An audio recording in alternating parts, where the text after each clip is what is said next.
बच्चों इसकी आंसर की मिल गई क्या?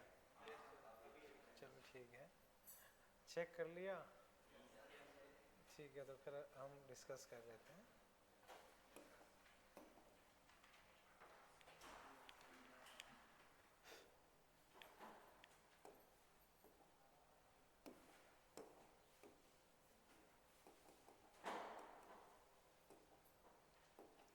ठीक है बच्चों, सबसे पहले पेपर ही डिस्कस कर लेते हैं। ठीक,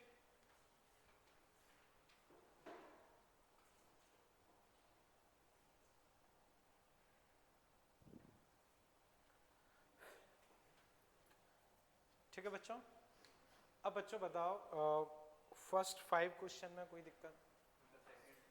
फर्स्ट सेकंड दोनों ही देख लेते हैं। चलो स्टार्टिंग से काउंटिंग कर लेते हैं।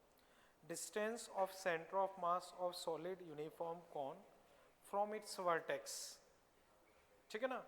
If radius of the base is R and its height is H. देखो ये फैक्ट बेसिस पे है। मैंने बताया था कि यहाँ से हाइट होती है h/4, तो पूरा अगर h है तो यहाँ से हाइट निकालोगे तो इससे इसको सपरेट कर दो 3h/4। तो ये बच्चों आपके जेई मेंस में पूछा हुआ क्वेश्चन है, तो समझ गए ना? बस फैक्ट है, बेस से h/4 होता है तो टॉप से हो जाएगा 3h/4। सेकंड में फिर शायद किसी ने बोला था, भाई देखते हैं। देखो, 2 पार्टिकल इक्वल मास, उनकी वेलोसिटी ये है, कोलाइड कंप्लीटली इनइलास्टिकली। तो बच्चों मैंने बताया था कि जनरली इलास्टिक का मतलब ये नहीं होता है कि चिपके, लेकिन लैंग्वेज देख के, सिचुएशन देख के आपको खुद डिसाइड करना होगा। हालांकि इसमें वैसे देखा जाए तो चिपकना नहीं चाहिए, लेकिन इस जिस तरह से लैंग्वेज लिखी है हमें मानना पड़ेगा कि वो चिपक रहे हैं। The energy loss in process बताना, एनर्जी लॉस इन प्रोसेस बताना है। तो देखो, पहले अगर एनर्जी लिखोगे तो पहले वाले की ½ mu², दूसरे वाले की स्पीड अगर देखोगे तो 1² + 1² मतलब मैं डायरेक्ट लिख रहा हूँ ½ m u/√2 का स्क्वायर। समझ पाए ना? 2 अलग हो गया तो ये पहले की एनर्जी आ गई। अब टक्कर के बाद वो चिपक गए तो हम मोमेंटम कंजर्वेशन लगाएंगे।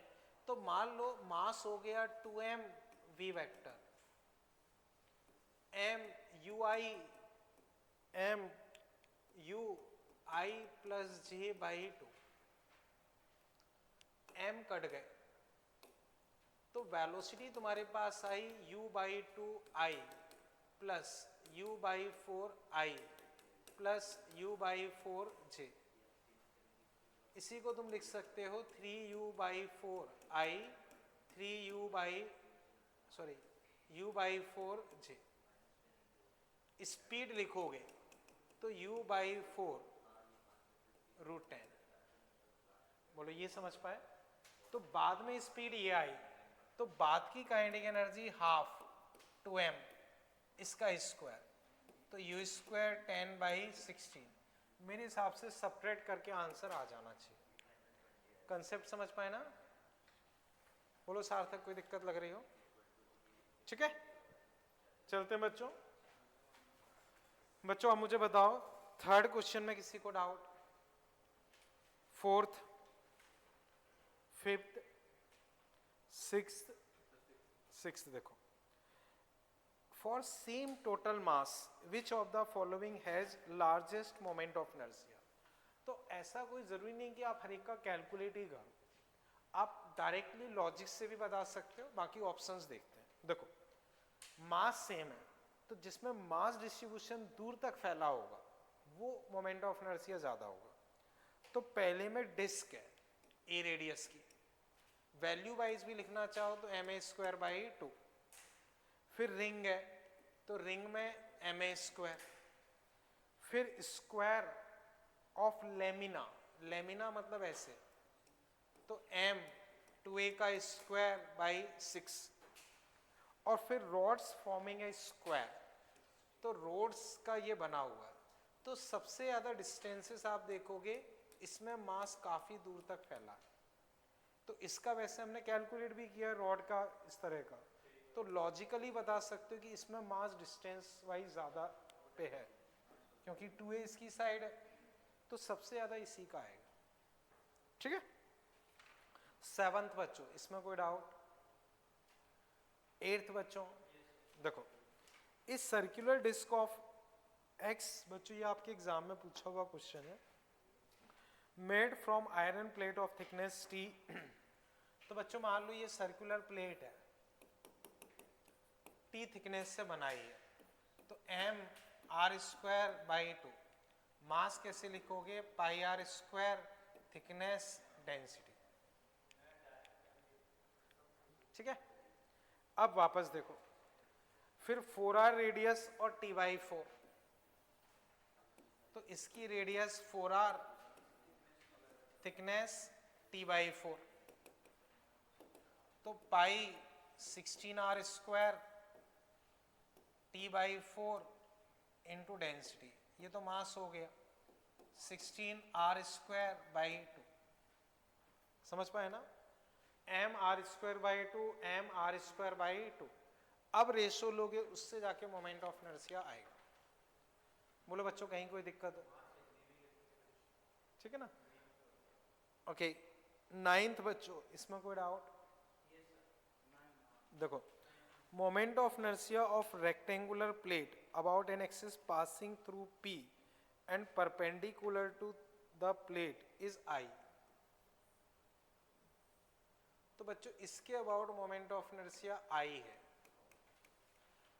ठीक है, then moment of inertia of PQR about an axis passing about an axis perpendicular to the plane of plate. इन्होंने पॉइंट नहीं बताया, ऑप्शन क्या है अपने पास? अच्छा, ऑप्शन आगे दे रखे हैं। ठीक है ठीक है बच्चों, देखो एक बार फिर देखते हैं। Moment of inertia of rectangular plate, पूरी रेक्टेंगुलर प्लेट का है ये। ठीक है, तो बच्चों अब थोड़ा सा सोचो, ये रेक्टेंगुलर प्लेट है, ठीक, रेक्टेंगुलर प्लेट है, तो दोनों एक जैसी हैं क्या? हाँ बच्चों, ऐसे अगर मैं काट दूंगा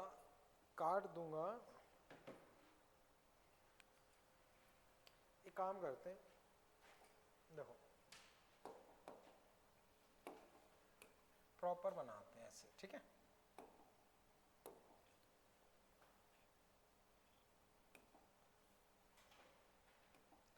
ठीक है बच्चों, अब देखना, लेट से हम ऐसी सीट ले लेते हैं, कोई डेटा वाइज ले लेते हैं, उससे चीजें समझने में आसानी रहेगी। लेट ये 5, ये 4, ये 3, तो 5 4 3, तो ये एंगल होगा 37, ये एंगल होगा 53।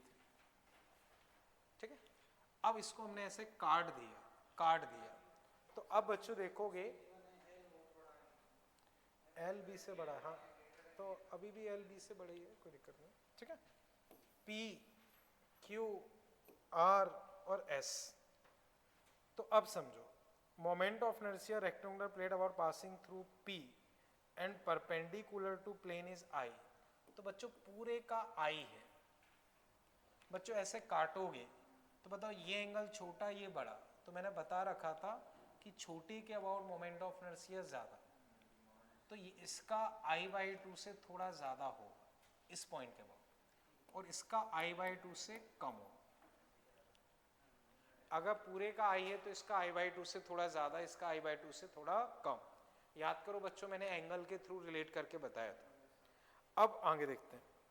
अब हमसे पूछा है the moment of inertia of PQR। PQR मतलब बच्चों ऊपर वाले इस हिस्से का।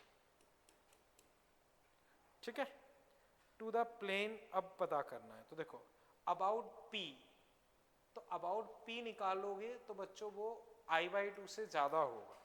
इन्होंने I/2 बोला है, गलत है। अबाउट R बच्चों ये 37 है, तो ये 53 होगा, तो ये I/2 से कम होगा, वो भी गलत है। अबाउट P I/2 से ज्यादा, वो सही है। अबाउट R I/2 से ज्यादा, तो 53 एंगल है, वो गलत होगा। तो सही आंसर होना चाहिए 3rd। अभी बच्चों रिलेट कर पाए ना? याद हो ट्राइंगल में मैंने साइड्स वाला, कॉर्नर वाला सब डिस्कस किया था, ये उसी पे बेस्ड है। समझ गए ना बच्चों? तो कंफ्यूजन रहे तो ऐसे ही कोई डेटा लेके चेक कर लो, वो ज़्यादा बेटर रहता है, उससे चीज़ें दिख जाती हैं। ठीक है? 10th बच्चों, इसमें कोई डाउट? देखो याद करो, मैंने बताया भी था कि I equal to ICM plus MD square. फिर मैंने बताया था कि अगर जैसे डिस्क का पहले मैंने एग्जांपल लिया था, इसमें अगर सेम डिस्टेंस पे लोगे तो मोमेंट ऑफ इनर्शिया सेम। फिर मैंने बोला था अगर रॉड भी ले रहे हो तो सेंटर ऑफ मास से डिस्टेंस सेम है तो मोमेंट ऑफ इनर्शिया सेम। फिर मैंने शायद लिखवाया भी हो कि पाथ क्या होना चाहिए, सर्कल। सर्कल पाथ पे मोमेंट ऑफ इनर्शिया क्या हो जाएगा, सेम, क्योंकि डिस्टेंस सेम होगी। अब ऑप्शन देखो, हमसे शायद इसमें वही पूछा है लोकस जिसके about moment of inertia same होगा, तो लोकस क्या बन जाएगा, सर्कल। समझ गए ना बच्चों? ओके 11th बच्चों, इसमें कोई डाउट? 11th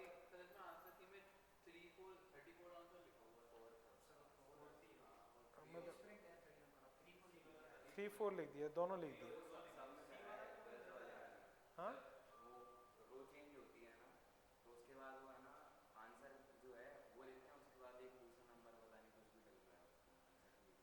अच्छा, आंसर की तो मैंने देखी नहीं है क्या तुम्हारे पास?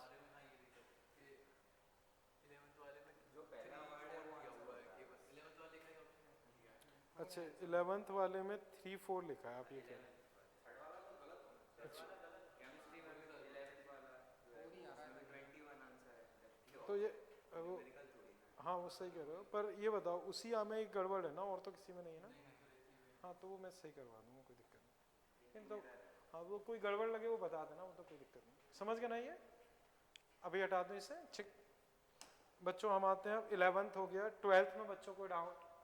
12th देखो बहुत आसान सा है, देखना ध्यान से। ये है, इसका mg लगेगा इधर, यहां से मान लो n1, यहां से n2। तो देखो ये डिस्टेंसेस सेम है, क्योंकि ये सेम है तो ये भी सेम होगा, L/4 L/4। अब इसके अबाउट टॉर्क बैलेंस करो, mg का तो है नहीं, ये इधर ये इधर, तो n1 into this n2 into this, ये दोनों कट गए, n1 इक्वल टू n2। तो आंसर क्या आ जाएगा, n1 equal to n2। mg के अबाउट बस टॉर्क बैलेंस कर दो। 13 बच्चों, इसमें कोई डाउट? 13 14 बच्चों, देखो two ball of same mass are dropped from the same height h on floor, first ball bouncing to a height h/4। तो h से h/4 after collision and second ball h/16, h से h/16।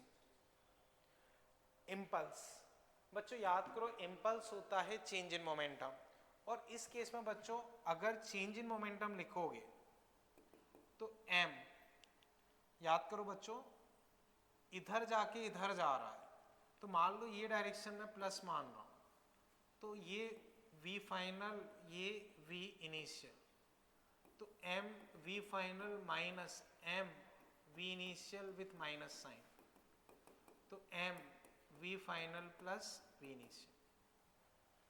अब v बच्चों लिखोगे वो कैसे लिख सकते हो, √2gh से। तो यहां अगर लिखोगे तो √2gh और ये √2gh/4, ये पहले के केस में। सेकंड में लिखोगे तो √2gh प्लस 2gh/16। ये चीज क्लियर है? अब दोनों को डिवाइड कर दो तो √2gh तो कट जाएगा, m कट जाएगा, I1/I2 1 प्लस 1/4 का अंडर 1/2, 1 प्लस 1/4 बच्चों 3/2 5/4, तो 6/5। आंसर क्या आ जाएगा, 6/5। तो I1/I2 आ जाएगा 6/5, बाकी फिर एडजस्ट कर लेना, फर्स्ट आ जाएगा। चेक करो नंदिनी को डाउट हो? ठीक है ना बच्चों? 15 में बच्चों को डाउट? 16 बच्चों, 17 बच्चों, 17 देखो,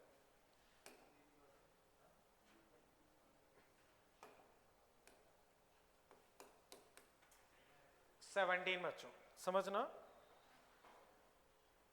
देखो ये 5 से जा रही है, ये 10 से आ रही है, आफ्टर कोलिजन बच्चों ये 5 इसका V2,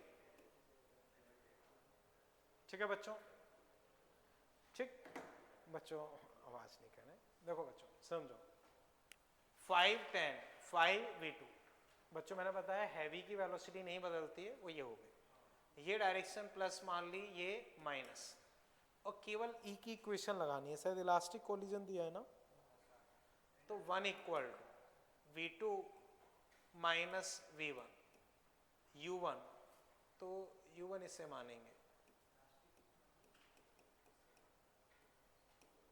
तो बच्चों 15 प्लस 5 V2 कितना हो गया 20, सही किया ना बच्चों, ठीक है 20, पूछा क्या है बच्चों हमसे, देन इम्पल्स, तो इम्पल्स वही चेंज इन मोमेंटम, तो मास क्या दिया है 1, V final 20 minus V initial minus 10, तो 30, इम्पल्स कितना हो जाएगा 30, चेक करो बच्चों कोई दिक्कत हो, ठीक है बच्चों 18, इसमें कोई डाउट, 19 बच्चों 20 बच्चों, देखो पार्टिकल सर्कुलर पाथ में फोर्स ये है, टोटल एनर्जी लिखनी है, तो बच्चों टोटल एनर्जी होती है kinetic plus potential, kinetic plus potential, potential तो ये दे ही रखी है, काइनेटिक लिखनी है, तो सेंट्रीपिटल फोर्स इसका डिफरेंशिएशन, तो देखना माइनस का k अपॉन 2r², इसका डिफरेंशिएशन करोगे तो मैं डायरेक्ट लिख रहा हूं 2k 2r³, तो k बाई r³, तो mv² k by r² half mv² k upon 2r², देखो mv² बाई r फोर्स के बराबर, force du by dr, force du by dr, force du by dr, तो kinetic ये आ गई, total लिखनी है तो काइनेटिक प्लस पोटेंशियल, इन दोनों को जोड़ दो क्या आ गई 0, तो बच्चों ये भी आपके एग्जाम में पूछा हुआ क्वेश्चन है, कभी पूछा गया इतना मुझे याद है, पर कब पूछा गया ये नहीं पता, समझ गए ना, आंसर कितना हो जाएगा 0, तो बच्चों अब मुझे बताओ अप टू 20 कोई दिक्कत, अप टू 20 किसी भी क्वेश्चन में दिक्कत, अब आगे देखते हैं बच्चों 21, इसमें कोई दिक्कत बच्चों, 22 इसमें कोई दिक्कत, 23rd देखो, टू पार्टिकल दिस और this are moving with equal kinetic energy, देखो बहुत आसान सा है, याद करो मैंने एक रिलेशन शायद से बताया होगा, P इक्वल टू √2mk, तो अब P1 बाई P2 लिखता हूं, तो काइनेटिक एनर्जी शायद इक्वल है, मास इज 4 ग्राम, तो 4 2 इंटू 16 इंटू k, तो क्या आ गया 1 बाई √4 1 बाई, समझ गए ना, चेक करो कोई दिक्कत हो, तो n कितना हो जाना चाहिए 1, समझ गए ना, ठीक है 24 बोलो बच्चों, इसमें कोई दिक्कत, 25 इसमें कोई दिक्कत, ओके बच्चों अभी इस पेपर में कहीं कोई दिक्कत, तो बच्चों एक आपने बताया 11th, ठीक है ना, 13 JEE कौन सा क्वेश्चन नंबर था, आंसर 3 होगा उसमें है,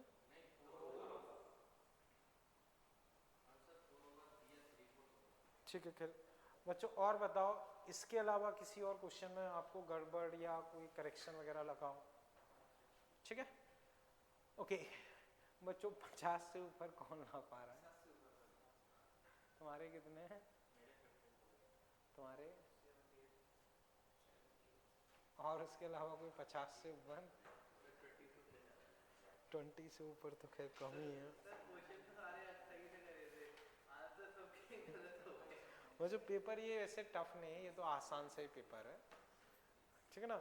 आप देखोगे तो जो हम क्लास में पढ़ रहे हैं उसके कंपैरेटिवली काफ़ी आसान पेपर है। हाँ, तो वो ये जो क्लास में पढ़ रहे हैं उसके कंपैरेटिवली तो काफ़ी आसान है। तो खैर कोई नहीं, हम बच्चों ऑब्जर्व करें उसमें कहाँ। वो ये बच्चों देखो, एक ये कि बहुत ज़्यादा क्वेश्चन से ज़्यादा ज़रूरी, मैं हमेशा ये बोलता हूँ कि 4 क्वेश्चन भी सीख रहे हो तो उसे ढंग से सीखो, कि भाई उस जैसा कोई क्वेश्चन आए उससे मिलता जुलता है वो कर पाओ। हम रैंडमली बहुत से क्वेश्चन लगाते जा रहे हैं पर स्टेबलाइज कुछ भी नहीं कर रहे हैं, वो गड़बड़ है। क्वेश्चन अच्छे से सॉल्व करो, अच्छे से समझो कि उससे मिलता जुलता आ पाए, हम कर पाए, उस तरह की अप्रोच होनी चाहिए, ठीक है। तो फिर भी बच्चों एनालाइज करें, कहीं दिक्कत हो आराम से पूछें, ठीक। ओके बच्चों फिर हम अपना टॉपिक कंटिन्यू करते हैं, इसे बच्चों मैं हटा देता हूँ, ठीक है। अब बच्चों हम होमवर्क वाला पार्ट डिस्कस कर लेते हैं, ठीक। तो बच्चों होमवर्क में मुझे बताओ फर्स्ट एक्सरसाइज, उसमें जो भी मैंने दिया हो उसमें कहीं कोई दिक्कत परेशानी हो। फर्स्ट एक्सरसाइज बच्चों, तो गौरव मोबाइल रख लो फिर, ठीक। अच्छा, कोई भी मॉड्यूल नहीं है तो बच्चों मॉड्यूल तो डेली लाने की आदत डाल लो, ठीक है। चलो खैर ठीक है, देख लो कोई नहीं, ठीक। अब बच्चों बताओ फर्स्ट एक्सरसाइज, उसमें कहीं कोई दिक्कत लग रही हो, ठीक है ना। देखते हैं बच्चों सेकंड, उसमें मैंने कुछ भी दिया हो, कोई दिक्कत लग रही हो।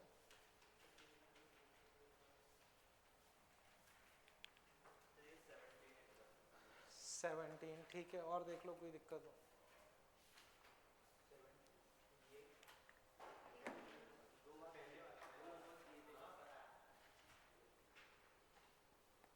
देखते बच्चों,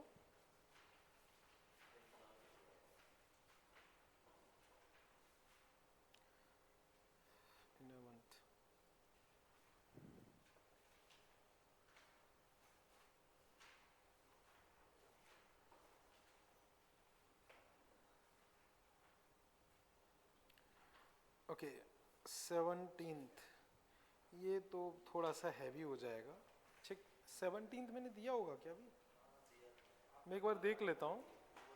नहीं मैं देख लेता हूँ, अगर रूलिंग से रिलेटेड होगा तो अभी छुड़वा दूंगा, और अगर इक्विलिब्रियम से रिलेटेड होगा तो कर लेंगे, क्योंकि मुझे लग रहा है वो रूलिंग से रिलेटेड है। A spool of mass same lies on incline plane, ठीक है, light thread bound over connected spool mass find the value of, अच्छा इक्विलिब्रियम में है, इक्विलिब्रियम में फिर कर सकते हो, फिर कर सकते हो, ठीक है। 17 बच्चों में डिस्कस कर रहा हूँ, देखना क्या है कि वो रोलिंग से रिलेटेड होता तो वो हमने डिस्कस नहीं किया है, इक्विलिब्रियम से रिलेटेड है तो एक बार कर सकते हैं।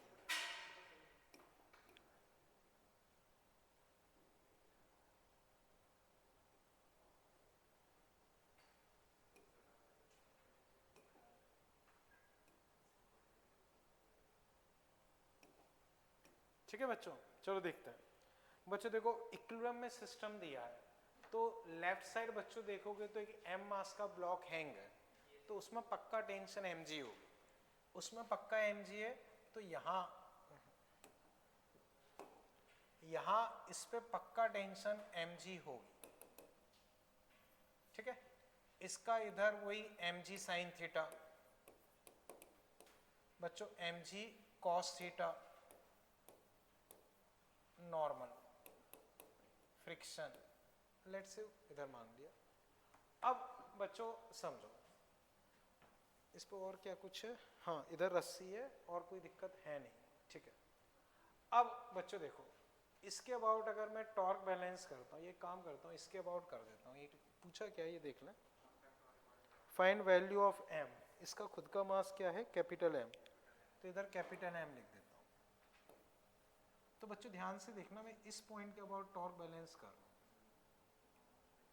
Normal zero, friction zero, mg cos theta zero, ये इधर, इसका देखोगे तो capital mg sine theta 2r, और इसका देखोगे तो small mg r, r 2r ही दिया है ना, हाँ ठीक है। तो बस ये आंसर आ जाना चाहिए, मैच नहीं कर रहा क्या, 2m साइन थीटा या अल्फा, ये आंसर।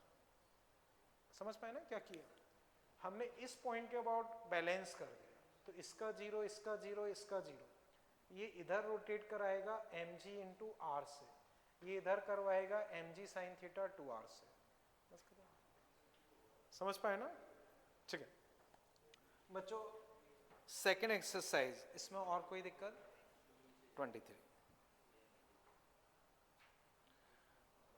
23 देखना, pulleys on consist two disc different diameter attach same sharp rope connected, m1 1 kg passes, ठीक है, वाइल m2 3 kg, वो भी ठीक है, ये सब ठीक है। द मोमेंट ऑफ इनर्शिया ये ठीक है, r1 r2 5 10 ठीक है।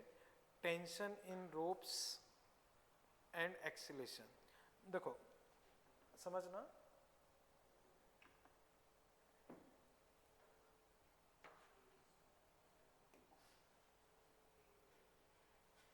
देखो जैसे अभी ये किया लगभग कुछ वैसा मान सकते हो, समझना ये सिचुएशन है, एक पहला एक दूसरा,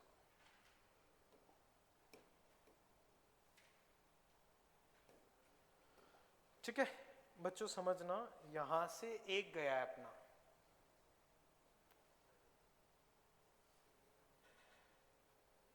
इसका मास बच्चों कितना दिया है, m1 का मास दिया है 1, ठीक है। इधर बच्चों एक और गया है, उसका मास है 3, इसकी रेडियस, एक बार बच्चों r लिख रहा हूं, r की वैल्यू 0.05 है वैसे, चलो वैल्यू ही रख देता हूं, ये 0.1, ठीक है। अब कैलकुलेशन है बच्चों, समझते हैं, मैं अप्रोच बता रहा हूं, एक बार मान लेता हूं वो ऐसे घूम रहा है, तो इस पॉइंट की डिस्टेंस कितनी हो गई है, 0.1, तो इसका एक्सीलरेशन होगा 0.1 अल्फा, आर अल्फा, ऐसे अल्फा माना है तो इसका हो जाएगा, ये 0.05 डिस्टेंस पे है, 0.05 अल्फा। लेट्स से इसमें टेंशन T1 T1 T2, इन्होंने कुछ अलग दिया हो तो वो ले सकते, इन्होंने उल्टा माना है तो उल्टा मान लेते हैं, T2 T2 T1 और इधर 1g।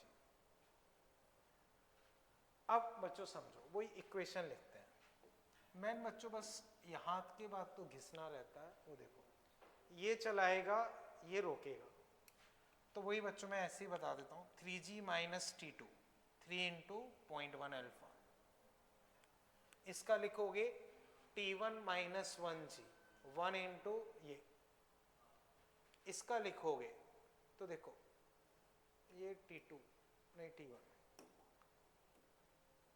तो इसकी मैं लिख देता हूं, देखो T2 into 0.1 minus T1 into 0.05, देखो ये इधर घुमाएगा ये उल्टा घुमाएगा, आई अल्फा, आई हमें क्या दिया है 0.2 और ये अल्फा, बस सॉल्व कर लोगे अल्फा निकल आएगा, अल्फा निकल गया, उसको यहाँ रख दोगे तो इसका एक्सीलरेशन, यहाँ रख दोगे इसका एक्सीलरेशन, किसी और में रख दोगे तो T1 T2, समझ पाए ना। ओके बच्चों मुझे बताओ सेकेंड एक्सरसाइज में कोई और दिक्कत, सेकेंड में, ठीक बच्चों। अब मुझे बताओ शायद मैंने 4A दी होगी, 4A में बच्चों कोई भी डाउट जो मैंने दिया हो, 26 देख लेते हैं, देखो सेकंड में 26 ना, हाँ देखो, a particle of mass m projected t equal to 0 o ground v0 45 horizontal, magnitude of angular momentum of particle about o at time v0 by g। तो देखो कल जब मैंने इस तरह का एक क्वेश्चन डिस्कस किया था तो उसमें एक लास्ट अप्रोच बताई थी टॉर्क के बेसिस पे सॉल्व करना, तो इसको उसके बेसिस पे सॉल्व करना ज़्यादा बेटर है। तो उसमें याद करोगे तो मैंने निकलवाया था शायद से mg into u cos theta, L equal to torque dt का इंटीग्रेशन, तो torque mg into u cos theta t dt का इंटीग्रेशन, तो शायद से अपने पास यही आ गया था।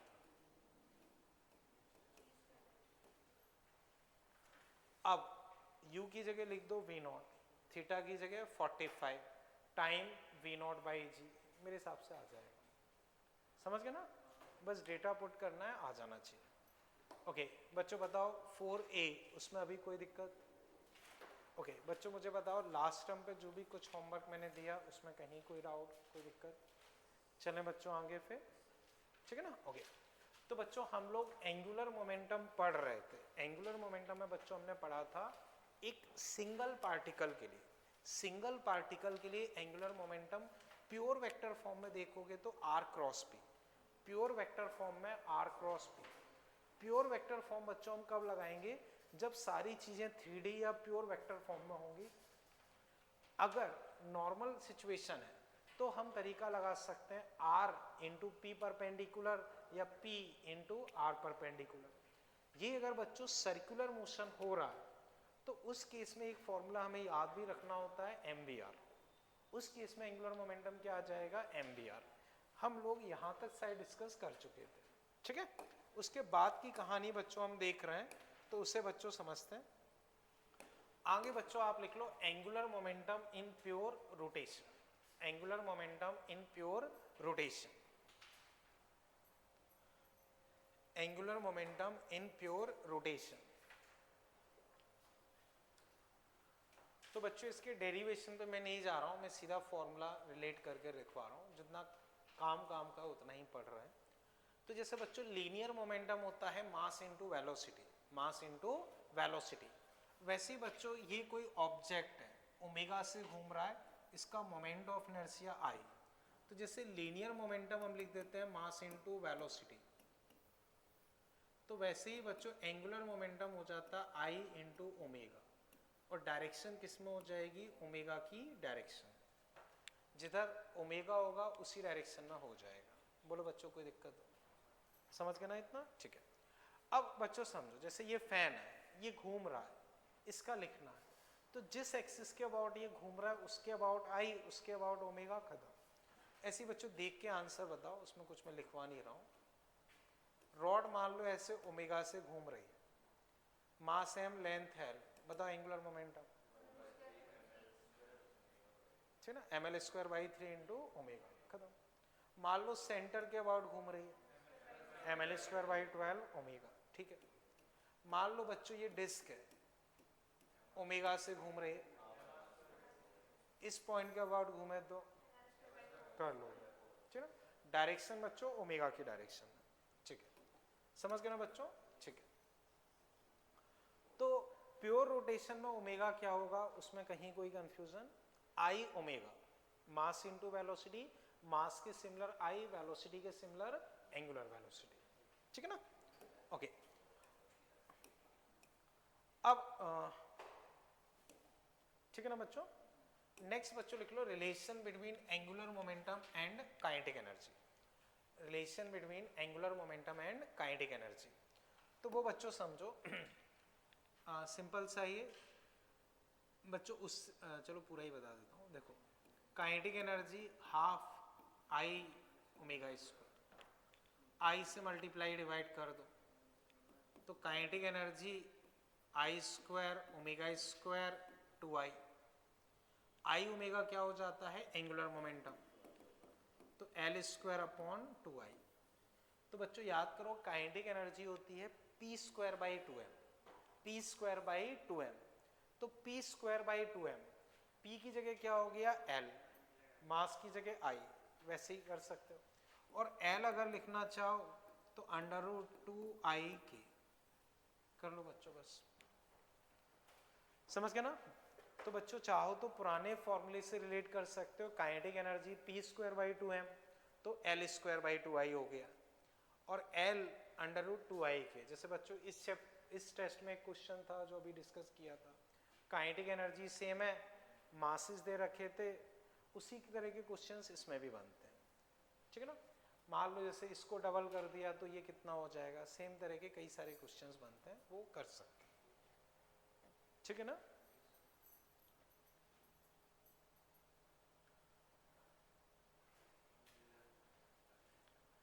ठीक है बच्चों, इसे बच्चों मैं हटा देता हूं फिर, ठीक है? ओके, अब relation between torque and angular momentum, relation between torque and angular momentum. तो बच्चों जैसे आपको पता है फोर्स क्या होता है, dp बाई dt, फोर्स क्या होता है dp बाई dt। तो बिल्कुल सिमिलर वे में जैसे फोर्स होता है dp बाई dt, तो बच्चों सिमिलर वे में टॉर्क तुम्हारे पास हो जाएगा dl बाई dt। अगर एवरेज टॉर्क लिखना हो तो वो उसी फॉर्मेट में delta L by delta T, अगर एवरेज लिखना हो तो delta L by delta T. ऐसे बच्चों जैसे हमने वहां सीखा था डेल्टा एल एंगुलर इंपल्स,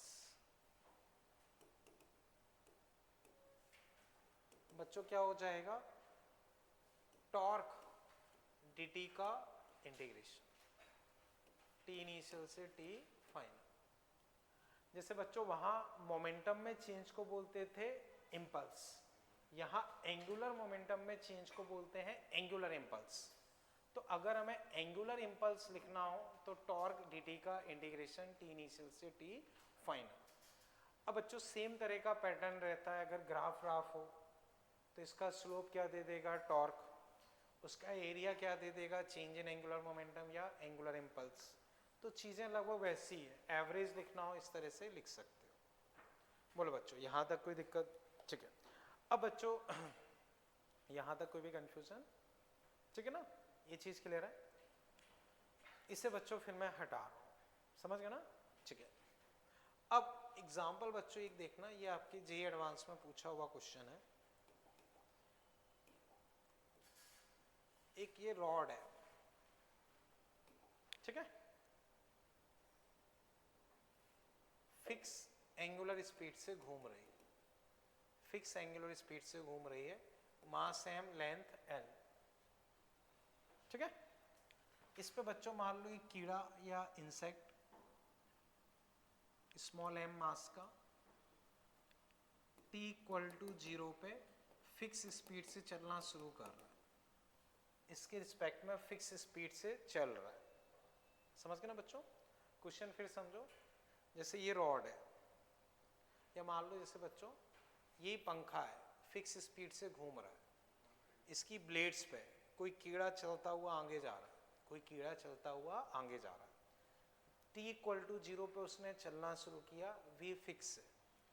तो बच्चों मान लो वो अभी आखिरी तक नहीं पहुंचा है, उससे पहले डिस्कस कर रहे हैं। तो फाइंड टॉर्क ऑन रॉड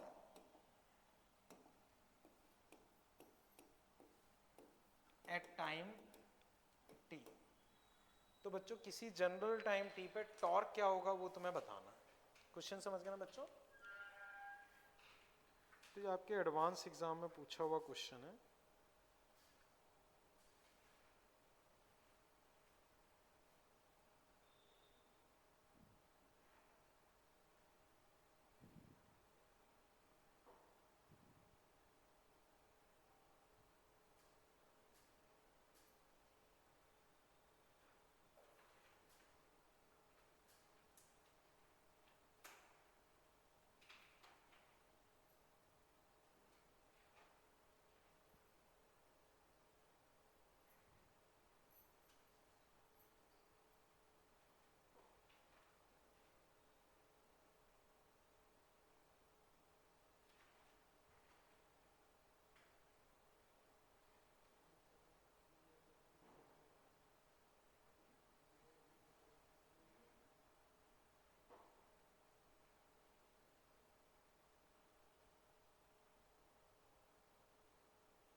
चलिए बच्चों,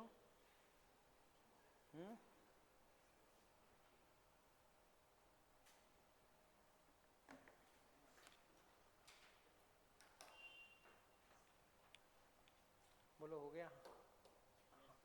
क्या किया है मुझे बताओ। ठीक है, फिर ठीक है, फिर नहीं आई ओमेगा नहीं, वो तो एल होता है आई ओमेगा। एल आपने लिख लिया। हाँ अब m v t, m into v t का स्क्वायर, वो ठीक है, यहाँ तक सही है। अब बस थोड़ा सा और सोचना है, बस सही है। देखो बिल्कुल सही है। देखो बच्चों अभी भी हमने सीखा टॉर्क क्या होता है, डीएल बाई डी टी। तो बच्चों किसी भी टाइम अगर मैं इसका एल लिखता हूं तो आई, आई बच्चों रॉड का तो m l square by 3, particle का एम आर स्क्वायर, आर क्या होगा वीटी का स्क्वायर इंटू ओमेगा, ये एंगुलर मोमेंटम हो गया आई ओमेगा, ठीक है ना, आई ओमेगा। अब बच्चों उसे डिफ्रेंशिएट कर देंगे, डिफ्रेंशिएट कर दोगे तो स्टार्टिंग टर्म कांस्टेंट है वो जीरो हो जाएगा, और वी टी का स्क्वायर में वी स्क्वायर टी स्क्वायर, तो उसका डिफ्रेंशिएशन करोगे तो क्या आ जाएगा 2t, तो उसके बेसिस पे अपना निकल आएगा। हाँ तो t के प्रोपोर्शनल आ जाएगा।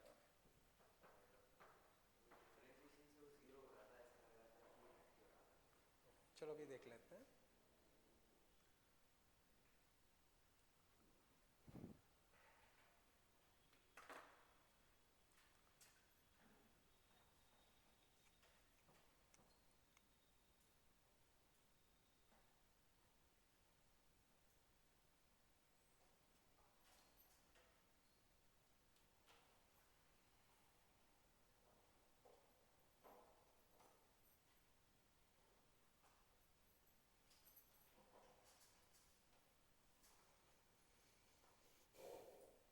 बच्चों जब तक एक आध क्वेश्चन आप मॉड्यूल से कर सकते हो, page 202 question 26, page 202 question 26।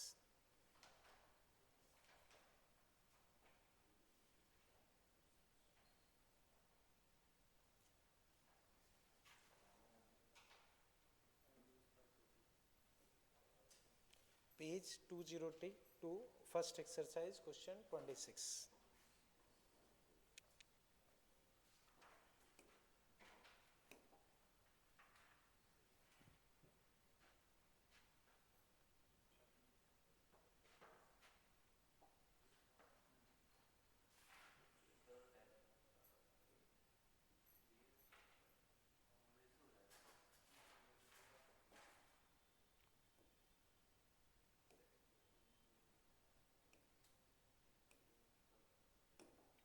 Okay ठीक है बच्चों, पहले इसे देख लेते हैं फिर उसको भी देख लेंगे। तो बच्चों अब अगर हम देखें तो L अपने पास m L square by 3 m we t का स्क्वायर इंटू ओमेगा, ठीक है ना। हाँ अब बच्चों इसको डिफ्रेंशिएट करते हैं, तो बच्चों स्टार्टिंग टर्म का हो गया 0, m वी स्क्वायर अलग 2t अलग ओमेगा, ये टॉर्क आ जाएगा। बोलो बच्चों कहीं दिक्कत हो, ठीक है ना। अब बच्चों क्वेश्चन जो तुमसे पूछा गया था उसको अगर प्रॉपरली देखें तो प्रॉपर क्वेश्चन ये था कि ये फिक्स स्पीड से जा रहा है और आखिरी पॉइंट पे जाके रुक जाता है, आखिरी पॉइंट पे जाके रुक जाता है। तो बच्चों आखिरी पॉइंट पे जाके रुक गया तो उसकी स्पीड क्या हो गई 0, स्पीड 0 हो गई तो इनको लास्ट में टॉर्क क्या हो जाएगा, क्योंकि v की जगह 0 रखोगे 0। तो तुम्हें 4 ग्राफ दे रखे थे और बताया पूछा था टॉर्क का कौन सा ग्राफ सही होगा। तो बच्चों स्टार्टिंग में टाइम के प्रोपोर्शनल और बाद में 0, वो ग्राफ होगा। तो आपसे क्वेश्चन में ग्राफ पूछा था टॉर्क का, तो स्टार्टिंग में टॉर्क क्या होगा टाइम के प्रोपोर्शनल और बाद में जब रुक गया तो फिर 0। तो ऑप्शन इस तरह के थे जैसे शुरू में प्रोपोर्शनल फिर बाद में कांस्टेंट, वो गलत होगा, या बाद में डिक्रीजिंग, वो गलत होगा, बाद में क्या हो जाएगा 0। समझ गए ना बच्चों। तो प्रॉपर क्वेश्चन ये था, ये वाला अभी क्लियर है ना, ठीक है। अब बच्चों हम इस पे जाएं, द रोटेशनल काइनेटिक एनर्जी ये है एंगुलर मोमेंटम, तो बच्चों अभी भी हमने पढ़ा, एंगुलर मोमेंटम हो जाएगा अंडर रूट 2 आई के। तो 2 आई कितना है अपने पास 5 और ये 10, तो 10 आ जाए। एंगुलर मोमेंटम पूछा है कितना हो जाएगा 10। ठीक है ना बच्चों, कोई दिक्कत? ऐसी बच्चों इसमें आप 27 देखो, 27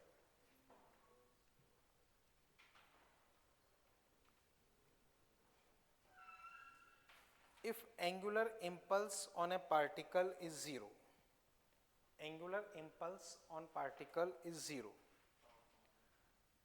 then which of the following physical quantity remain constant? बोलो। तो बच्चों इम्पल्स मतलब चेंज इन मोमेंटम, वो जीरो है यानी कि मोमेंटम कंजर्व होना चाहिए, तो यहाँ क्या हो जाएगा एंगुलर मोमेंटम कंजर्व। समझ गए ना बच्चों? ठीक है, एक और बच्चों देख लो 21 इसी पेज पे, rate of change of angular momentum, उससे हम क्या बोलते हैं टॉर्क। समझ गए ना बच्चों? ठीक है, खैर चलते हैं आगे, ये सारी चीज क्लियर है। ठीक है,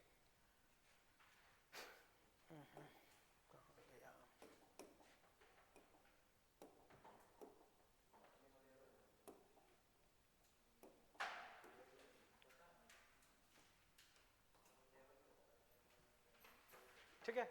अब बच्चों जैसे हमने वहां पे पढ़ा था कंजर्वेशन ऑफ मोमेंटम, तो बच्चों यहां हम पढ़ते हैं कंजर्वेशन ऑफ एंगुलर मोमेंटम। तो बच्चों आप लिख लो conservation of angular momentum, conservation of angular momentum.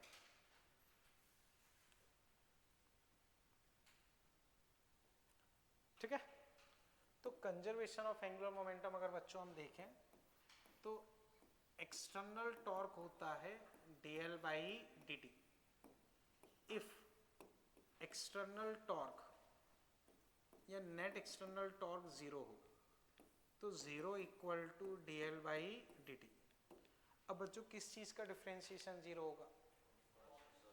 तो L बच्चों यहां से क्या आ गया कांस्टेंट या कंजर्व। तो बच्चों एक बार इतना कर लो, फिर मैं इसमें एक लाइन लिखवा देता हूँ, ठीक है ना? यहां तक कोई दिक्कत लग रही हो तो बताओ बच्चों, ठीक है?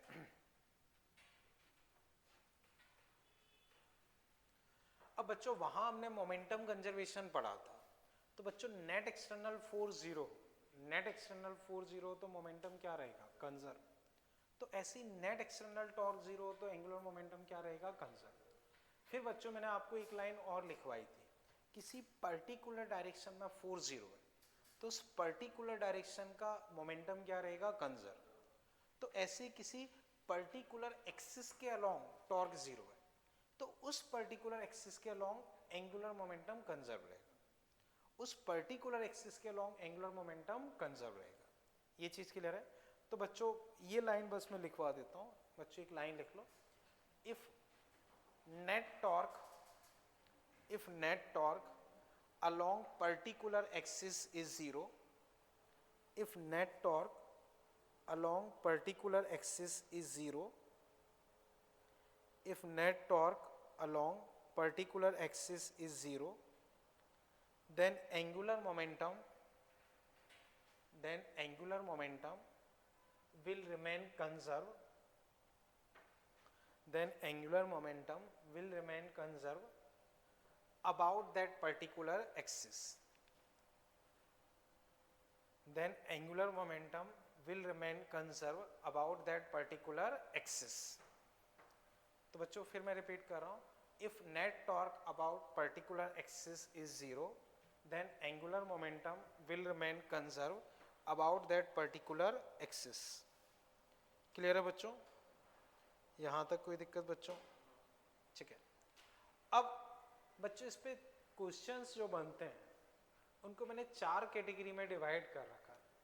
4 कैटेगरी बच्चों क्या है, जो कंजर्वेशन ऑफ एंगुलर मोमेंटम की अगर हम बात करें तो 4 कैटेगरी बच्चों ये हो जाती है। पहला मान लो टाइप 1, फिर टाइप 2, टाइप 3, टाइप 4। तो टाइप 1 से लेके 4 क्या है वो साथ साथ चलेंगे तब पता चल जाएगा, पर मेनली मैंने 4 कैटेगरी में डिवाइड किया है, 1 2 3 4। क्लियर है बच्चों? तो वो देखते हैं, यहां तक क्लियर है? ठीक है। अब सबसे पहले बच्चों आता है टाइप 1 प्रॉब्लम। Type 1 problem. तो बच्चों टाइप 1 प्रॉब्लम हमसे सबसे ज़्यादा पूछी जाती है और सबसे ज़्यादा आसान रहती है।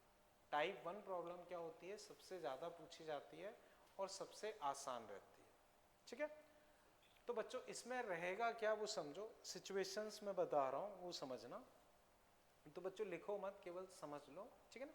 बाकी फिर हम एक आध क्वेश्चन मॉड्यूल से कर लेंगे, तो केवल समझने पे फोकस करो।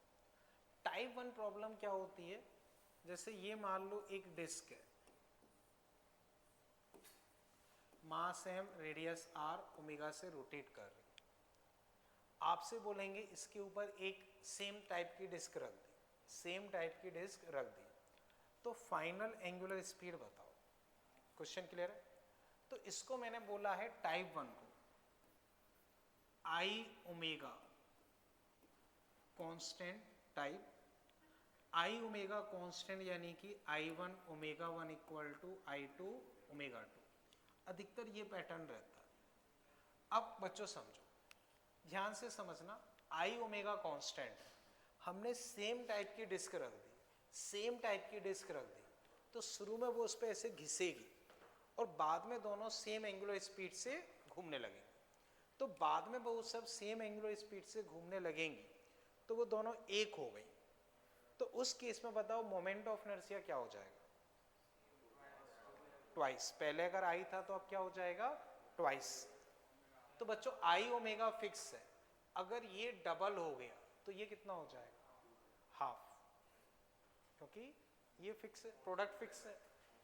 ये डबल हो गया तो इसको क्या होना पड़ेगा? आधा। समझ पाए ना? तो बच्चों अब समझो, आई डबल हो गया तो ओमेगा क्या हो जाएगा? आधा। ये चीज समझ गए ना? ठीक है, अब वापस से समझो बच्चों, इसी को चाहो तो ऐसे कर सकते हो, पहले I1 I ओमेगा ओमेगा, बाद में I2 2I ओमेगा 2 निकालना है, तो क्या हो गया? Omega by 2। ये चीज समझ गए ना बच्चों? ठीक है, अब ध्यान से समझो बच्चों।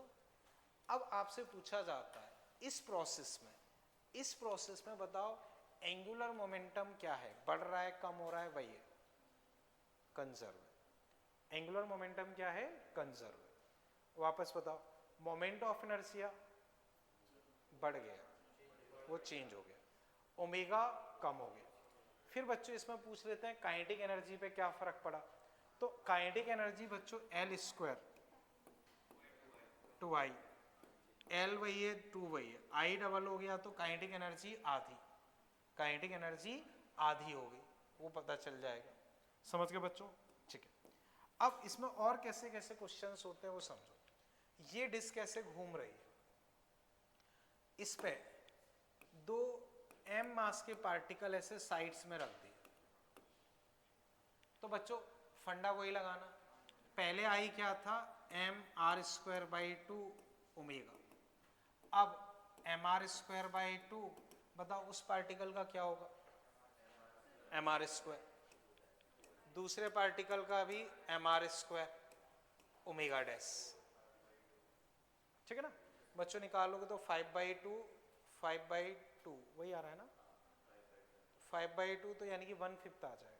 कितना आ जाएगा? 1/5। फिर आपसे मान लो वही एनर्जी लॉस वगैरह कुछ पूछते वो निकाल सकते। समझ गए बच्चों? अब इसके अलावा बच्चों कई सारे थ्योरेटिकल क्वेश्चंस होते हैं।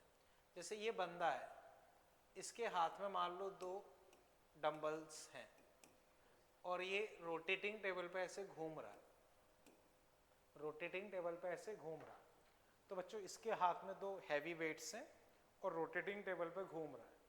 मान लो वो अपने वेट पास ले आता है, बच्चों वेट पास ले आता है, तो बच्चों वेट पास लेके आएगा तो आई क्या होगा? आई क्या होगा? कम होगा। आई कम होगा तो ओमेगा बढ़ जाएगा, और एल पे क्या फर्क पड़ेगा? वही रहेगा। अगर एनर्जी की बात करें L²/2I, इसकी काइनेटिक एनर्जी पे क्या फर्क पड़ेगा? L फिक्स, ये फिक्स, काइनेटिक एनर्जी बढ़ जाएगी। इसका रिवर्स भी ट्रू है, वो अगर दूर ले जाए तो ये सारी चीजें अपोजिट हो जाएंगी।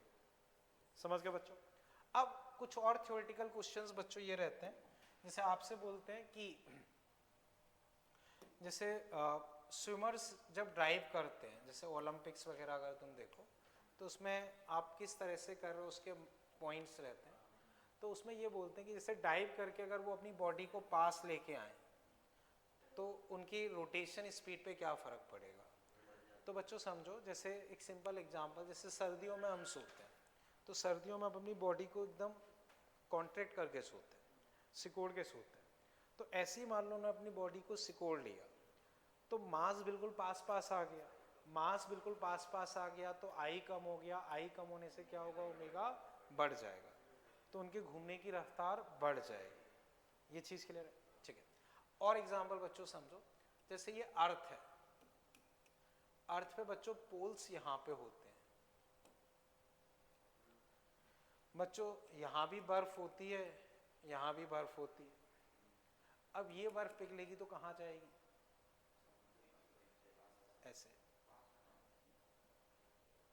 ये बर्फ पिघलेगी तो कहाँ जाएगी। तो बर्फ पिघलने से अर्थ की रोटेशन स्पीड पे क्या फर्क पड़ेगा, धीरे हो जाएगी। क्यों हो जाएगी, सही है। मास पहले एक्सिस के पास में था,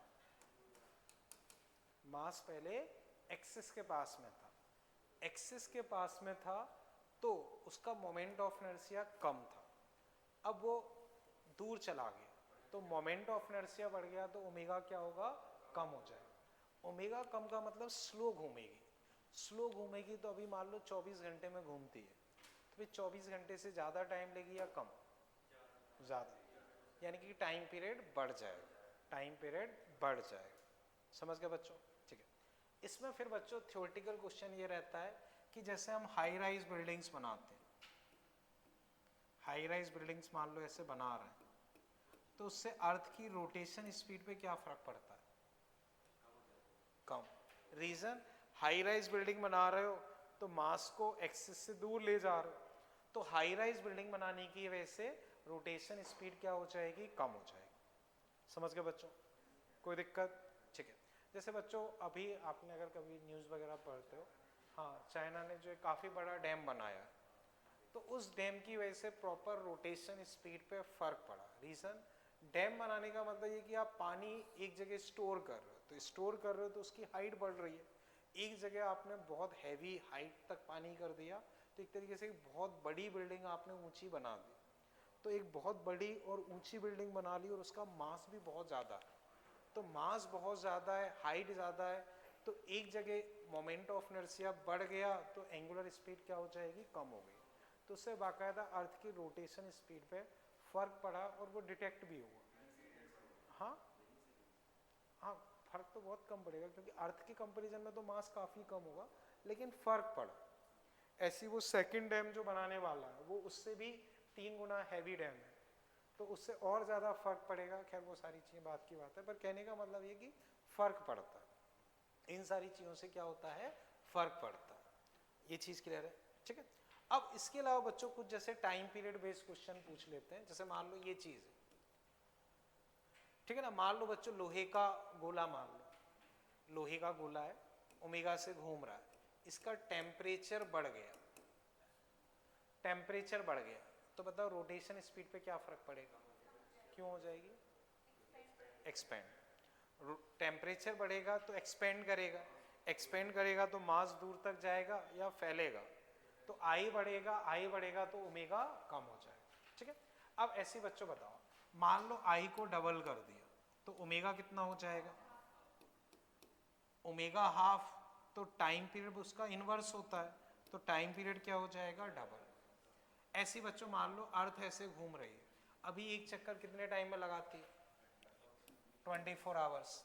मान लो कुछ प्रोसेस से उसका मोमेंट ऑफ इनर्शिया डबल हो गया, मोमेंट ऑफ इनर्शिया डबल हो गया, तो अब एक चक्कर कितने टाइम में लगाएगी, 48 आवर्स, ठीक है।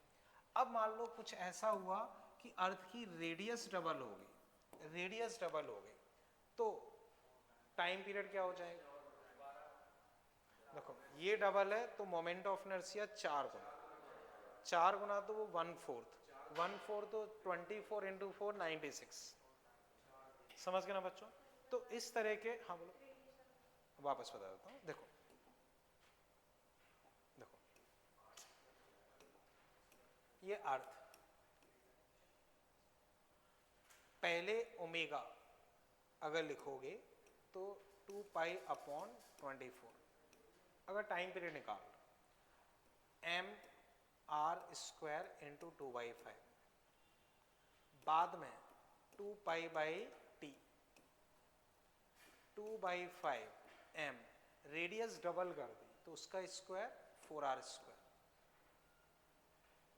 अब यहां से t देखो तो बाकी सब कट जाएगा 24 इंटू 4, तो टाइम पीरियड कितना हो जाएगा 24 इंटू 4 यानी कि 96। समझ गए ना? तो बच्चों अब कंक्लूजन समझो, ये पैटर्न सबसे आसान पैटर्न होता है I1 omega 1 equal to I2 omega 2 या I omega constant, I omega constant, ठीक है ना? अब इसके लेकिन क्वेश्चंस काफी सारे पूछे जाते हैं, आते हैं, ठीक है ना? एक और चीज इसमें बच्चों ध्यान रखना, इन सारी प्रोसेस से I बदलेगा, ओमेगा बदलेगा, एनर्जी बदलेगी। जैसे I मान लो कम हो गया तो ओमेगा क्या हो जाएगा, बढ़ जाएगा, energy L square upon 2I बढ़ जाएगी, लेकिन एंगुलर मोमेंटम कंजर्व रहेगा। एंगुलर मोमेंटम क्या रहेगा, कंजर्व रहेगा। ये चीज क्लियर है? ठीक है। अब बच्चों जैसे इसमें एक आध क्वेश्चन करना चाहो तो वो हम देखते हैं।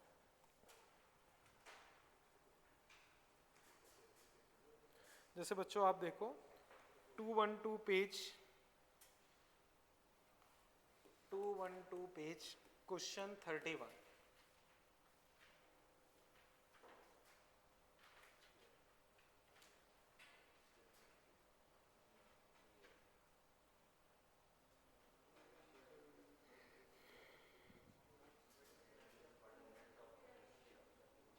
ठीक है ना बच्चों?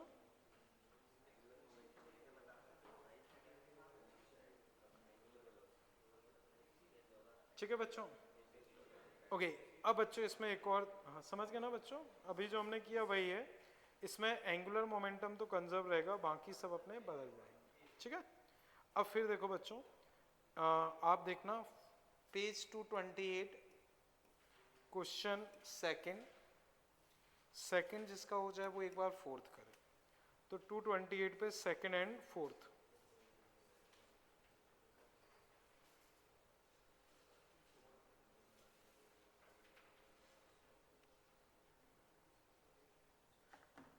तो एक बार बच्चों ट्राई करो, फिर मैं डिस्कस करता हूँ।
बच्चों कर लिया?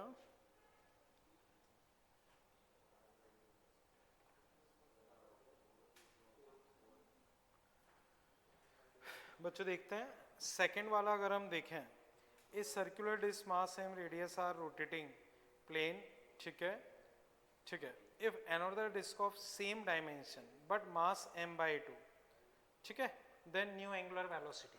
समझ गए ना बच्चों? तो बच्चों I1 I ओमेगा, बाद में बच्चों I, अब उसका मास आधा है तो मोमेंट ऑफ इनर्शिया आधा, ओमेगा डैश, ठीक है ना? तो I ओमेगा बच्चों ये कितना हो गया 3I/2 ओमेगा डैश, ठीक है ना? तो I बच्चों कट गया, ओमेगा डैश यहाँ से कितना आ जाएगा 2 ओमेगा/3। बोलो सार्थक कोई डाउट? तो ओमेगा डैश बच्चों यहाँ से कितना आ जाएगा 2 ओमेगा/3। बच्चों थोड़ा फास्ट डिस्कस कर दिया है, कोई डाउट तो नहीं ना? उसका मास आधा है तो मोमेंट ऑफ इनर्शिया आधा होना चाहिए। ऐसे बच्चों आप फोर्थ जो है उसे देखते हैं, two disc I1 I2 have same axis, ये सब ठीक है, दे आर रोटेटिंग विथ, ये सब ठीक है, brought into contact face to face, loss in kinetic energy बच्चों निकालना, लॉस इन काइनेटिक एनर्जी निकालनी, थोड़ा सा कैलकुलेटिव है।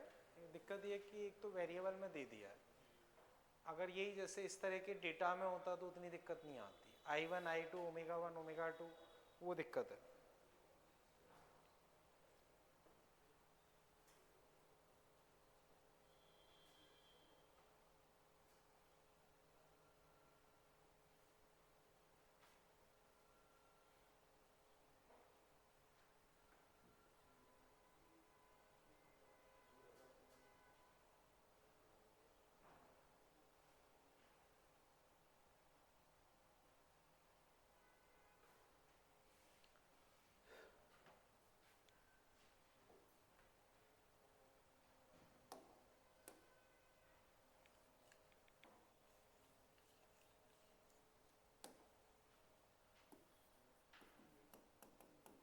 बच्चों देखना, I1 omega 1 I2 omega 2 I1 plus I2 omega, answer भी आएगा।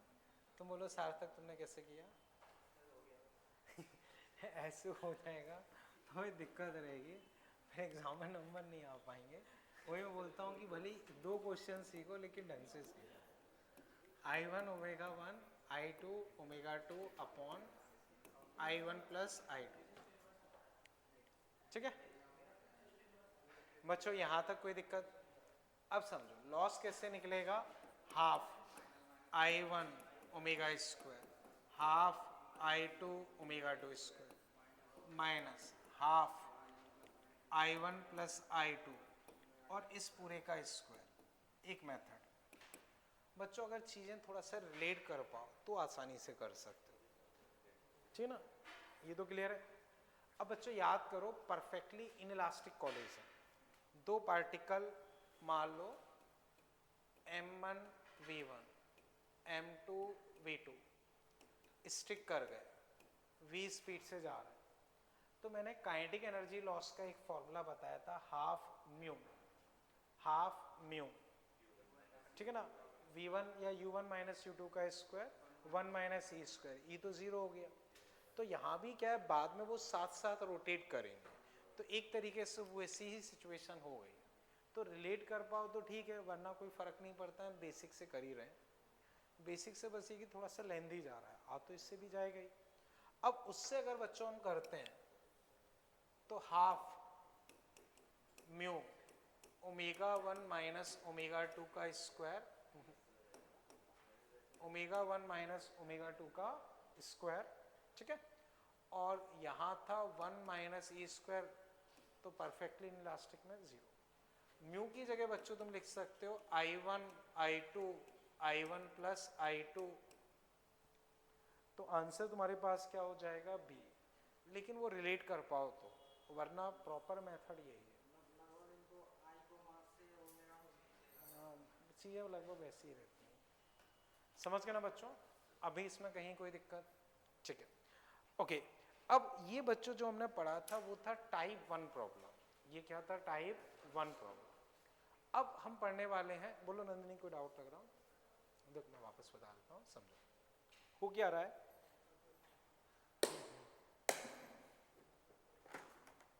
जैसे मान लो एक डिस्क ऐसे रोटेट कर रही है, एक और डिस्क इस पर रोटेट कर रही है, दोनों को साथ साथ रख दिया, तो दोनों शुरू में घिसेंगी लेकिन बाद में एक कॉमन एंगुलर स्पीड से घूमने लगेंगे। तो इस सेंट्रल एक्सिस के अबाउट हम देखें कोई एक्सटर्नल टॉर्क नहीं है, अंदर जो फ्रिक्शन है वो इंटरनल है, तो हम एंगुलर मोमेंटम कंजर्व कर सकते हैं। तो पहले सिस्टम का अगर हम लिखेंगे तो पहली डिस्क का I1 ओमेगा 1, दूसरी डिस्क का I2 ओमेगा 2, बाद में ये एक साथ घूमने लगेंगे, तो टोटल मोमेंट ऑफ इनर्शिया ये, एंगुलर स्पीड ओमेगा डैश, तो ओमेगा डैश आ गया। अब मुझे लॉस लिखना है, तो initial energy minus final, loss होता है इनिशियल माइनस फाइनल। तो पहले ये घूम रही है तो हाफ आई ओमेगा स्क्वायर, दूसरे का half I2 omega 2 square, finally दोनों एक साथ घूम रही है तो हाफ टोटल आई और ओमेगा यहाँ से रखना पड़ेगा, रख के सॉल्व करेंगे, कैलकुलेशन लेंदी जाएगी, तब जाके वो 20 से मैच करेगा। समझ गए ना? और बोलो नंदिनी कोई दिक्कत हो? ठीक है बच्चों, चलें अभी आगे। ठीक है, तो बच्चों टाइप 1 में लगभग इसी तरह की प्रॉब्लम्स रहती हैं जो अभी मैंने बताई। अब बच्चों आते हैं टाइप 2 प्रॉब्लम। टाइप 2 प्रॉब्लम बच्चों मैंने किस कैटेगरी में रखी है वो अगर हम सोचें तो मान लो बच्चों जैसे ये रॉड है, तो टाइप 2 में बच्चों क्या होता है, जैसे ये रॉड है, रॉड हो सकता है, रिंग हो सकती है, स्फीयर हो सकता है, ऑब्जेक्ट कोई भी हो सकता है, मेनली कंसेप्ट पे फोकस करना।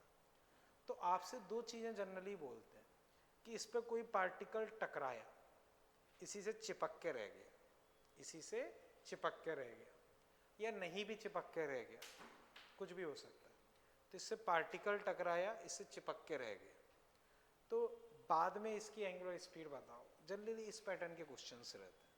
तो इसमें एक ही लाइन बच्चों मेनली दिमाग में रखनी है, वो लाइन क्या है, जो हिंज पॉइंट है ये इसके अबाउट हिंज, तो जो भी एक्सटर्नल फोर्स होगा वो इसी से पास करेगा।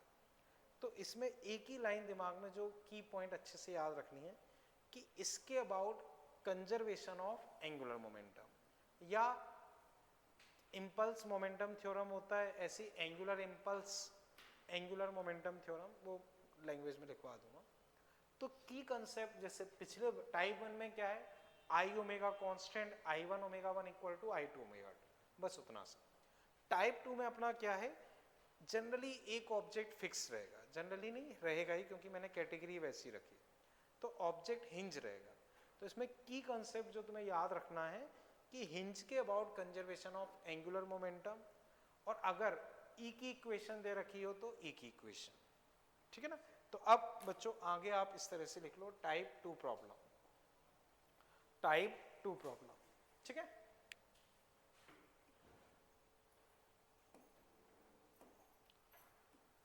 Type 2 problem.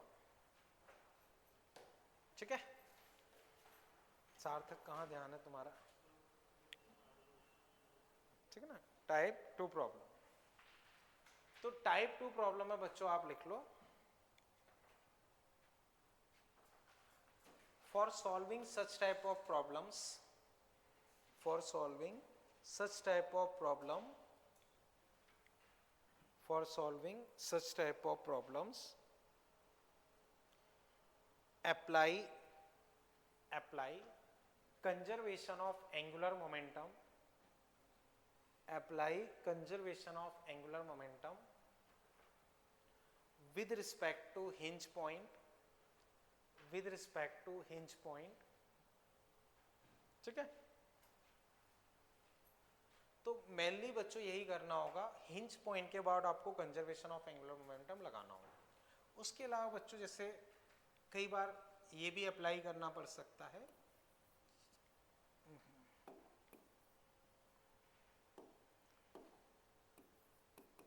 एंगुलर इम्पल्स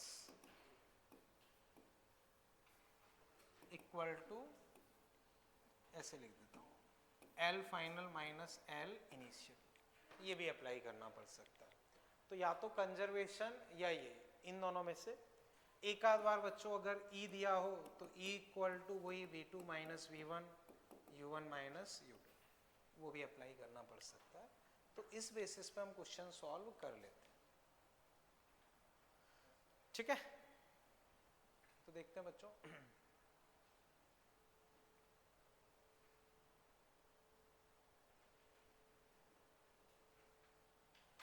ठीक, बच्चों इसे हटा देता हूं फिर। ठीक, अब बच्चों इस पे क्वेश्चन देखते हैं। देखो ये रॉड, यहां हिंज है, ठीक है, मास m, लेंथ l। ठीक, अब मान लो बच्चों पार्टिकल, उसका भी मास मैंने m दिया है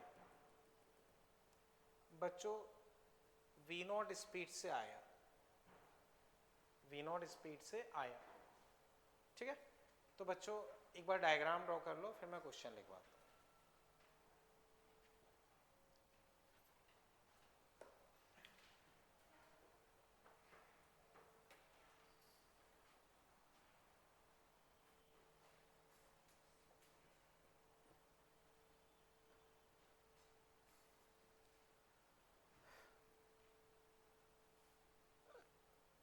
ठीक है। अब बच्चों इसमें आप लिख लो find angular speed of rod, find angular speed of rod just after collision, just after collision if particle stick to rod, if particle stick to rod। तो बच्चों जनरली इसमें ये करो कि हमेशा टक्कर से पहले और एक टक्कर के बाद का डायग्राम बना लो। तो बच्चों टक्कर के बाद का डायग्राम अगर तुम बनाओगे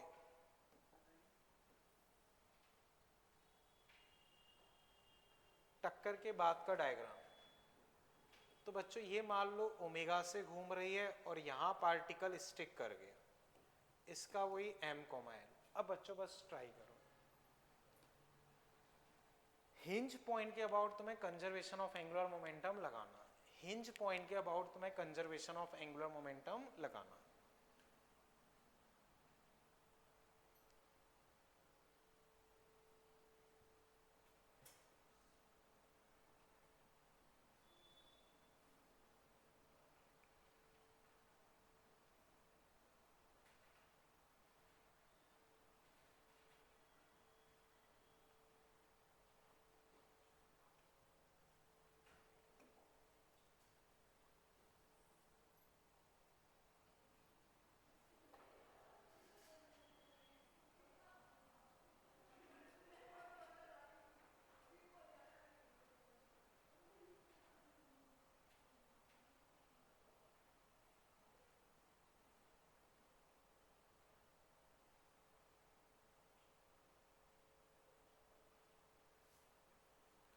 बच्चों इतना टाइम ही लगेगा, दोनों के मासेस मैंने सेम दिए हैं, इससे कैलकुलेशन आसान रहेगी। तो पार्टिकल स्टिक कर रहा है,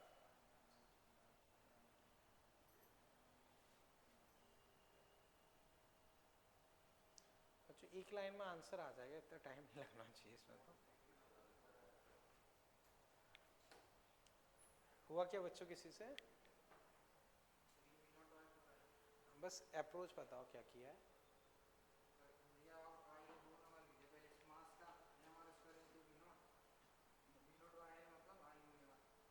ठीक है, ठीक है, बस आ जाएगा, आ जाएगा।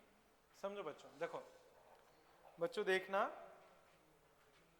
देखो बच्चों इसके अबाउट एंगुलर मोमेंटम लिखना है, तो पहले एल इनिशियल एल फाइनल, तो रॉड का कितना है 0, रुकी हुई है।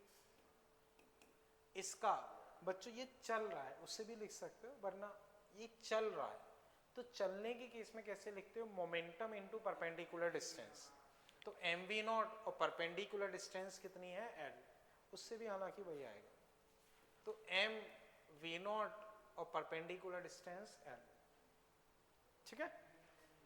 अब फाइनली दोनों चिपक गए, चिपक गए तो एक हो गए, एक हो गए तो उस रॉड का m l square by 3, particle का एम एल स्क्वायर ओमेगा। अब बच्चों m और l कट जाएंगे, ये 4/3 m l square, 4/3 m l square, तो 3v0 बाई 4l, बस ये आंसर खत्म। अब बाद में rotational kinetic energy, energy loss कुछ भी पूछते हैं वो कर सकते हैं। जैसे ये ओमेगा आ गया, अब फाइनल एनर्जी तो हाफ वो वाला आई, नया वाला आई और omega square, loss half m v naught square minus final वाला कर सकते हैं। क्लियर है बच्चों? बच्चों एक बार पूरा चेक करो, इसमें कहीं कोई दिक्कत? ठीक। अब इसी में बच्चों मॉडिफिकेशन हो सकता है, ये इधर ना टकरा के मान लो सेंटर पॉइंट को टकरा रहा होता है, तो क्या करते l/2, वहां पे l/2 का स्क्वायर, समझ गए ना? ठीक है बच्चों, ये रेस्ट में ना होके मान लो उस तरफ किसी ओमेगा से घूम रही होती तो m l square by 3 omega और लेते, मान लो इस तरफ घूम रही होती तो माइनस करते। तो और कुछ भी मॉडिफिकेशन होता है वो हम प्रॉपरली देख के कर सकते हैं। तो पहले बच्चों बताओ ये चीज समझ पाए क्या? अब इसमें क्या होता है, जैसे ये मैंने रॉड रखी है, रॉड की जगह मान लो उन्होंने ऐसे डिस्क यहाँ हिंज कर दी, और यहाँ पार्टिकल टकरा रहा, तो ये डिस्टेंस ले लोगे 2r, मोमेंट ऑफ इनर्शिया वही कंबाइंड लिख लोगे, यहाँ टकरा रहा है तब भी सारी कहानी वैसी ही रहेगी। समझ गए ना बच्चों? तो कहने का मतलब ये कि रॉड के अलावा कोई और ऑब्जेक्ट रहता है तो भी हम वैसे ही सॉल्व करेंगे। की कंसेप्ट केवल ये है कि हिंज के about conservation of angular momentum लगाना है। सॉल्व करते समय 2 डायग्राम बना लो तो चीजें साफ दिखेंगी। अभी क्लियर है? ठीक है, इसी में बच्चों सेकंड पार्ट लिख लो।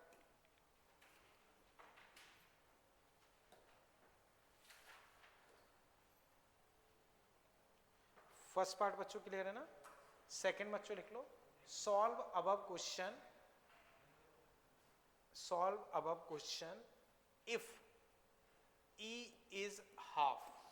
जैसे पहले वो चिपक रहा था, अब चिपक नहीं रहा है, अब E तुम्हें क्या दे रखा है? हाफ।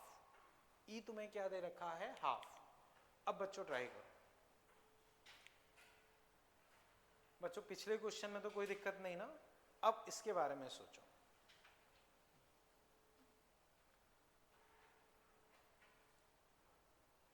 E तुम्हें क्या दे रखा है? हाफ। तब क्या फर्क पड़ेगा बच्चों, वो तुम्हें बताना है।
बोलो बच्चों, हो पाया?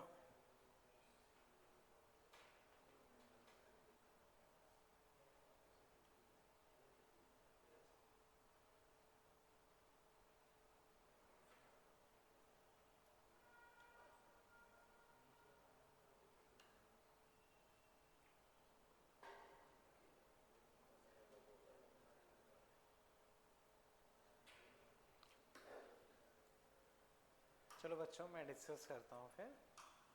बच्चों देखो, टक्कर से पहले एक डायग्राम बना लो, वो तो ये रहा। टक्कर के बाद ये पार्टिकल हो सकता है पीछे जाए, हो सकता है आगे जाए, नहीं पता, आप तो आगे मान लो, जो होगा निकल आएगा। क्या रहा है? 9v0/L। देखते हैं अभी, ठीक है। ये क्या चीज निकली है? ओमेगा है ना, ठीक है, 8L, ठीक है। देखते हैं अभी। अब देखो, टक्कर के बाद ये ओमेगा से घूमेगी ये v1। तो पहली स्टेप तुम हिंज के about conservation of angular momentum लगाओगे। तो L initial, L final. Initial इसका 0, इसका m v0 L, उसका m v1 L, इधर m L²/3 ओमेगा। बच्चों m और L कट गए तो बच्चा v0 = v1 + ओमेगा L/3। बोलो बच्चों, इसमें कहीं कोई दिक्कत? ये पहला हो गया। दूसरा बच्चों ई की इक्वेशन, तो बच्चों ई V2 minus V1 upon U1 minus U2, तो ई हाफ V2 का मतलब होगा बच्चों इस पॉइंट की स्पीड, तो ये अपने पास U1 है 0, V2 बच्चों ओमेगा और L, तो ओमेगा L, जिस पॉइंट पर टक्कर हो रही है उस पॉइंट की स्पीड लेने होगी। तो V2 बच्चों हम कंसीडर करेंगे ओमेगा L, V1 बच्चों पता नहीं, U1 इस पॉइंट की स्पीड, U1 ये माना जाएगा सॉरी, और ये U2, तो U1 V0 U2 0। अब बच्चों यहां से देखोगे तो V0 by 2 omega L minus V1 second, इन दोनों को जोड़ देते हैं। इन दोनों को अगर मैं जोड़ दूं तो 1 plus 2 3 V0 by 2, V1 cut गए बच्चों ओमेगा L बाई 3, और ये हो जाएगा 4 ओमेगा L बाई 3, तो 9 V0 बाई 8 सही है आपका। ओमेगा यहाँ से कितना आ जाएगा 9 V0 बाई 8 L। अब चेक करके बताओ बच्चों इसमें कहीं कोई दिक्कत लग रही? तो बच्चों दिमाग में चीजें क्या रखनी है, एक तो हिंज के about conservation of angular momentum, hinge के about conservation of angular momentum. दूसरा बच्चों जरूरत पड़े अगर ई दे रखा है तो ई की इक्वेशन, बाकी डेटा बदल सकता है, सिचुएशन बदल सकती है कि इधर घूम रही हो उधर घूम रही हो कहीं भी टकरा रही हो, वो फर्क नहीं पड़ता। समझ पाए ना बच्चों? ओके, अब बच्चों इसमें अगर हम क्वेश्चंस देखें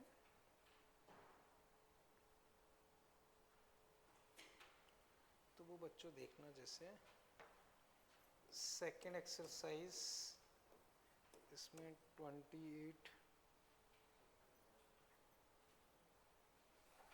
4A,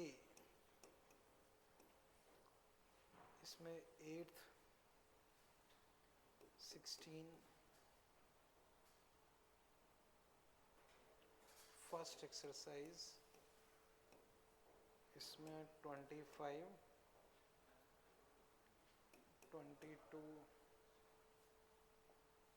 इसमें 25 18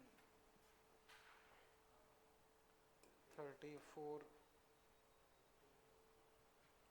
35